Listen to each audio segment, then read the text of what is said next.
तबाही गाजा में हो रही है। गाजा में इजराइल के बम फट रहे हैं। उत्तरी गाजा का कोई मोहल्ला, कोई गली बाकी नहीं बची जो इजराइल के धमाके से गूंजी ना हो। गाजा ने इतनी लाशें पहले भी देखी हैं,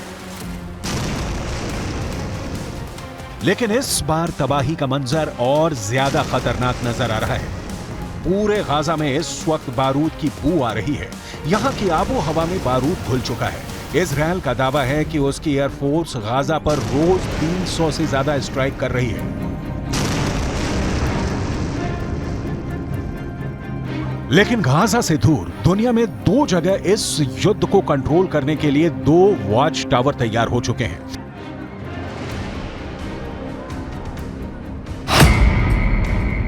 एक है भूमध्य सागर, जहां अमेरिका ने समुद्री बेड़े तैयार कर दिए हैं, और दूसरा है फारस की खाड़ी, जहां चीन ने अपने 6 जंगी जहाज तैनात कर दिए हैं।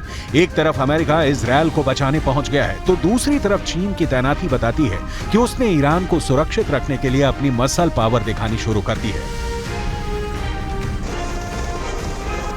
चीन की नौसेना अभी तक दक्षिण चीन सागर में अपनी ताकत दिखाती आई है, लेकिन इस बार फारस की खाड़ी में चीन के 6 जंगी जहाजों का पहुंचना बताता है कि गाजा और फिलिस्तीन का युद्ध अब दुनिया की सबसे बड़ी टक्कर में बदल सकता है। आप बिल्कुल ठीक समझे।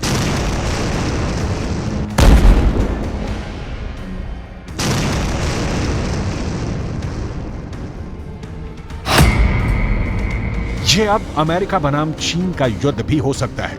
अमेरिका खुलकर इजराइल के साथ आ चुका है। अब चीन ने ईरान के करीब अपने 6 जंगी जहाज पहुंचा दिए हैं, यानी कह सकते हैं कि चीन अब ईरान के साथ है।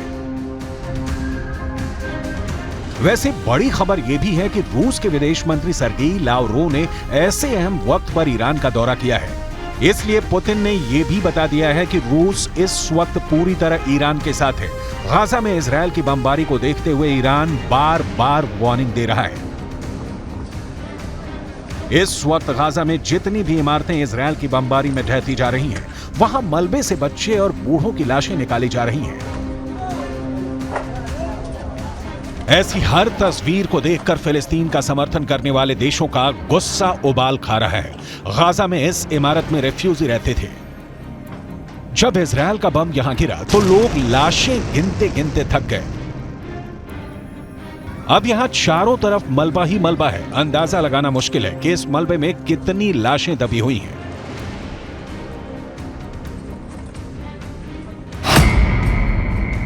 7 अक्टूबर को शुरू हुए इस युद्ध में अब मरने वालों की तादाद 5000 तक पहुंच चुकी है।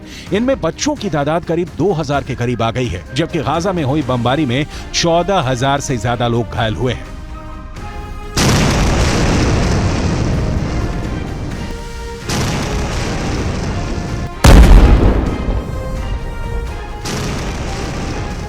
गाजा से आ रही तस्वीरों ने पूरी दुनिया को झकझोर कर रख दिया है। इस वक्त गाजा में दुनिया की सबसे बड़ी तबाही मची हुई है, और जैसे जैसे मरने वालों का आंकड़ा बढ़ता जा रहा है, पूरी दुनिया 2 खेमों में तेजी से बढ़ती जा रही है गाजा में तबाही को लेकर। इस बीच रिपोर्ट है कि जर्मनी के स्पेशल फोर्स की एक बड़ी टुकड़ी साइप्रस पहुंच चुकी है। जर्मनी की ये स्पेशल फोर्स अब साइप्रस में अमेरिका, इटली, नीदरलैंड्स और ब्रिटेन के स्पेशल फोर्स के साथ तैनात रहेंगी।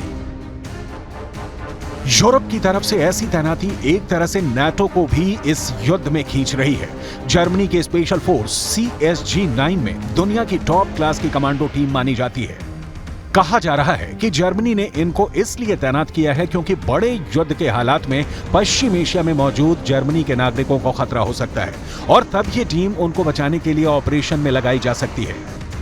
जर्मनी के स्पेशल फोर्स CSG-9 बहुत ही आधुनिक हथियारों से लैस होती है, और ये बंधकों को रिहा कराने में काफी माहिर मानी जाती है।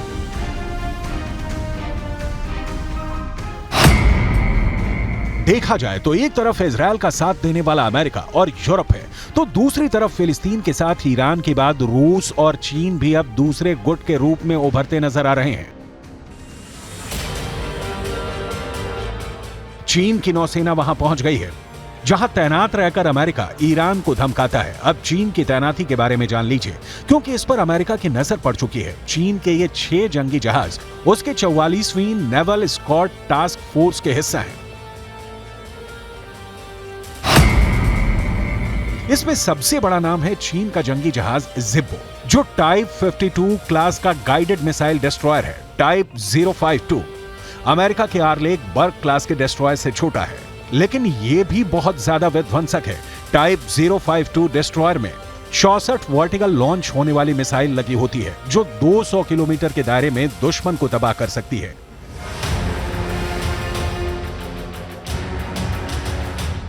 कुल मिलाकर यह चीन की तरफ से एक बड़ी स्टेटमेंट है जो उसने ईरान के पक्ष में दे दी है।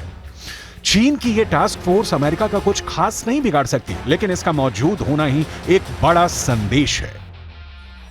वहीं दूसरी तरफ भूमध्य सागर में अमेरिका ने बड़े ऑपरेशन के लिए 2-2 कैरियर तैनात किए हैं। ये ऑपरेशन ऐसे इलाकों में किए जाएंगे जहां से इजरायल के दुश्मनों को दूर रखा जा सके। इसलिए अमेरिका अपना जेराल्ड फोर्ड क्लास का कैरियर और आइजनहावर कैरियर को तैनात कर चुका है। अमेरिका ऐसे ही ऑपरेशन अफगानिस्तान और इराक में भी कर चुका है।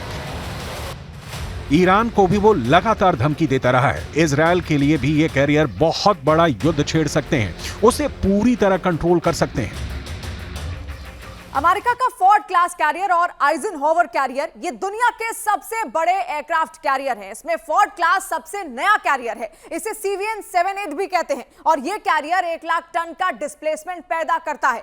भारत का एयरक्राफ्ट कैरियर INS विक्रांत इससे आधे से भी कम वजन का कहा जाएगा। ये एयरक्राफ्ट कैरियर न्यूक्लियर पावर से चलता है, यानी इसकी रेंज अनलिमिटेड है और ये दुनिया में कहीं भी आसानी से पहुंच सकता है। ये एयरक्राफ्ट कैरियर 56 किलोमीटर प्रति घंटे की रफ्तार से समंदर में चल सकता है और ये एक कैरियर की बहुत अच्छी रफ्तार कही जाएगी। अमेरिका की तरफ से तैनात हुए जेराल्ड फोर्ड और आइजनहावर, ये दोनों कैरियर स्ट्राइक ग्रुप किसी भी नौसेना को अकेले हरा सकते हैं। अमेरिका नहीं चाहता कि रूस की नौसेना इस इलाके में आए, जैसा कि सीरिया में युद्ध के दौरान हुआ था। यही वजह है कि ये दोनों कैरियर फुल एयर पावर के साथ यहां पहुंचे हैं।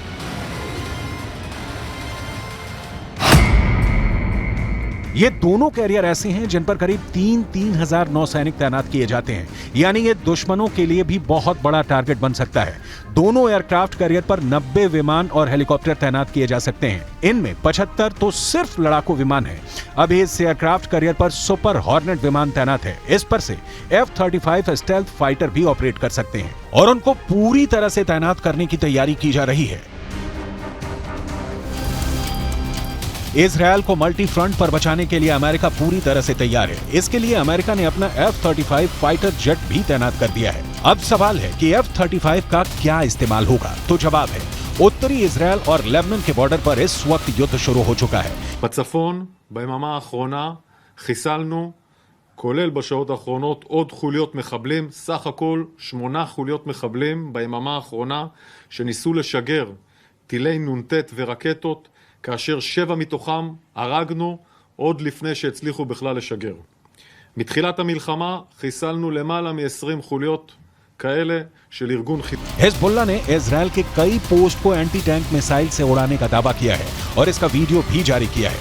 वहीं इजरायल का दावा है कि उसने हिजबुल्लाह के 14 लड़ाकों को मार दिया है, जबकि हिजबुल्लाह का कहना है कि उसके 24 लड़ाके अब तक मारे गए हैं। हिजबुल्लाह इस वक्त इजरायल को टक्कर देने वाला सबसे बड़ा मिलिशिया बन चुका है, जिसको ईरान की भी पूरी मदद मिलती है।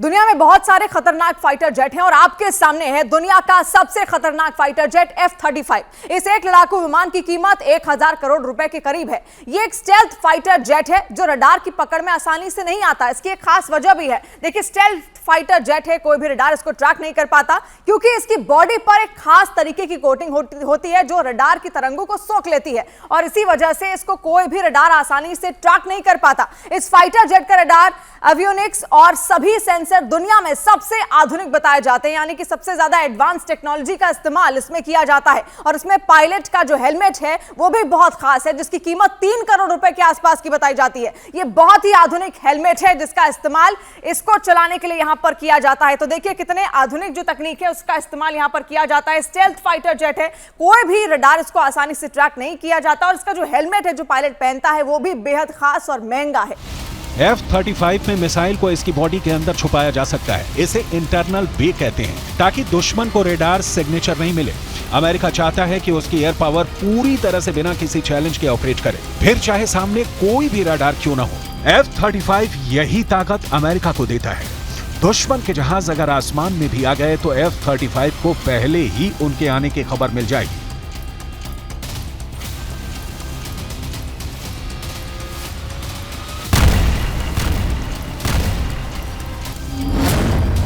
इनके विंग्स में 10 रेडियो एंटीना लगे हैं ताकि दुश्मन के रेडार की वार्निंग मिल सके। इस विमान का कंप्यूटर सिस्टम ऐसा है जिस पर दुश्मन इलेक्ट्रॉनिक अटैक नहीं कर सकता है, यानी इसे हैक नहीं किया जा सकता।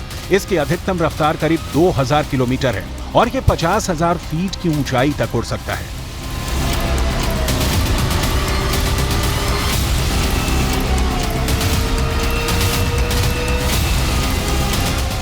अमेरिका ने इजरायल के आसपास यूरोप और बाकी अड्डों पर फाइटर जेट की तैनाती बढ़ाने का फैसला किया है ताकि इजरायल पर कोई हमला न कर सके। इजरायल की वायुसेना पहले से ही एक्टिव है और इस कोशिश के बाद इजरायल को अमेरिका से एक नई ताकत मिलेगी और इस युद्ध में इजरायल पुरजोर ताकत के साथ लड़ेगा। गाजा पर चढ़ाई के लिए इजरायल की फोर्स ने उसे चारों तरफ से घेरा हुआ है। गाजा के बाहर इजरायल के टैंक गोले बारूद के साथ खड़े हुए हैं। कमांड सेंटर से जैसा ऑर्डर आएगा ये उसके हिसाब से आगे बढ़ेंगे। लेकिन गाजा के अलावा बड़ा दबाव लेबनान बॉर्डर पर नजर आ रहा है।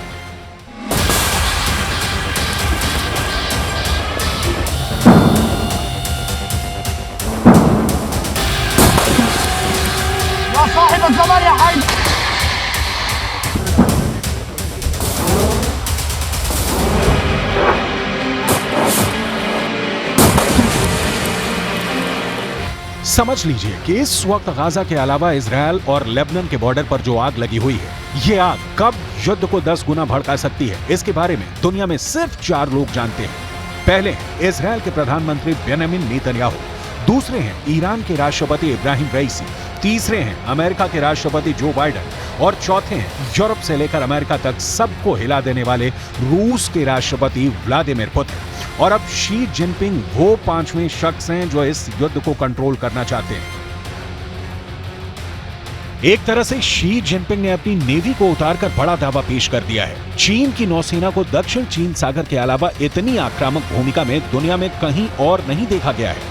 इनका पूरा कनेक्शन इजरायल और ईरान की दुश्मनी और हिजबुल्लाह को लेकर अमेरिका की तैयारी से है। दक्षिण लेबनान और उत्तरी लेबनान के बीच जो बॉर्डर है वहां तनाव बहुत ज्यादा है। यहाँ अफरा तफरी के बीच खामोशी है जो तूफान से पहले देखी जाती है।